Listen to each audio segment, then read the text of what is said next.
Right. ఇక్కడ మీరిద్దరు ఏం చేయాలంటే రేపు పొద్దునే సున్నం కొట్టిన తర్వాత ఇట్లా సున్నం కొట్టిన తర్వాత ఒక అరచేయి మందం అందాజ ఎన్ని పురుగులు ఉంటాయి? ఈ అరచేయి కింద ఎన్ని పురుగులు ఉంటాయి?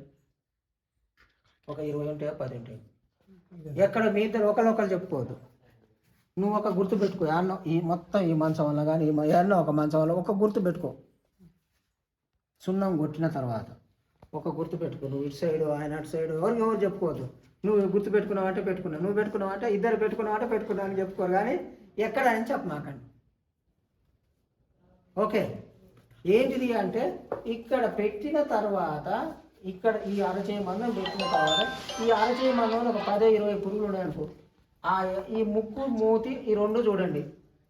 మీరు గుర్తు పెట్టుకున్న తర్వాత ఈ ముక్కు మూతి రెండు చూడండి. సున్నం కొట్టిన తర్వాత అంటున్నా. ఇద్దరు గుర్తు పెట్టుకోవద్దు. ఒక్కటి ఎక్కడ పెట్టుకుంటారో మీ ఇష్టం. ఒక చోట నువ్వు పెట్టుకోవాలి గుర్తు, ఒక చోట ఆమె పెట్టుకోవాలి. పెట్టుకొని ఈడ ఎన్ని ఒక లెక్క పెట్టుకోవాలి. 1 2 3 4. దీని మూతి నువ్వు గుర్తు పెట్టుకున్నప్పుడు ఎట్టుంది, రోజున్నర తర్వాత ఆ మూతులు ఏమైనా చెప్పండి నాకు.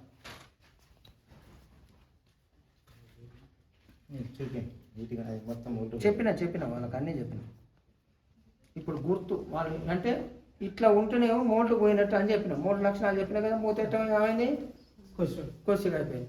అయితే మీరు గుర్తు పెట్టుకున్న తర్వాత రోజున్నర తర్వాత ఆ మూతి ఏమైంది, ఎట్లయింది? ముందు నాకు నువ్వు మాట్లాడు. నేను 20 పురుగులు గుర్తు పెట్టుకున్నా సార్.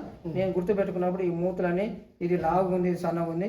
ఇప్పుడు అది మారిపోయిందా అటనే ఉందా?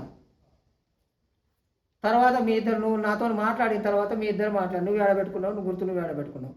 ఇలా నువ్వెన్ని పురుగులు లేచిన పురుగులు గుర్తుపెట్టినావు, నిద్ర లేచిన పురుగులు నువ్వెన్ని గుర్తుపెట్టినావు, అప్పుడు మీ ఇద్దరికి ఒక టెస్ట్ వేస్తే ఓహో వీళ్ళిద్దరు నిద్రపోయిన పురుగుల్ని గుర్తుపట్టిరు, నిద్ర లేచిన పురుగులు కూడా గుర్తుపట్టిరు. కాబట్టి అట్లా ఉంటేనేమో మీరు ఒక రోజున్నర తర్వాత చూస్తేనేమో ఆ మూతిలో మారిందనుకోండి, అది నిద్ర లేచినట్టు. ముందు మీరు గుర్తుపెట్టుకున్న కాడ చూస్తే నిద్రపోయినట్టు. ఈ రెండు కూడా మీకు లక్షణాలు ఈ గట్టి గుర్తుపెట్టుకొని చేయగలిగితే ఆటోమేటిక్గా ఈ పురుగు లక్షణం తెలుస్తాను. ఏం చెప్పినావు, నువ్వేం చెప్పినావు, నేనేం చేసినావు అంటుంటు రమేష్.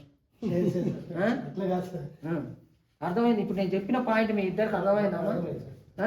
ఏం చెప్తున్నా మీకు ఇద్దరికి? ఏం చెప్తున్నా? లేచిన పురుగుని, నిద్రపోయిన పురుగుని, లేచిన పురుగుని గుర్తుపట్టండి.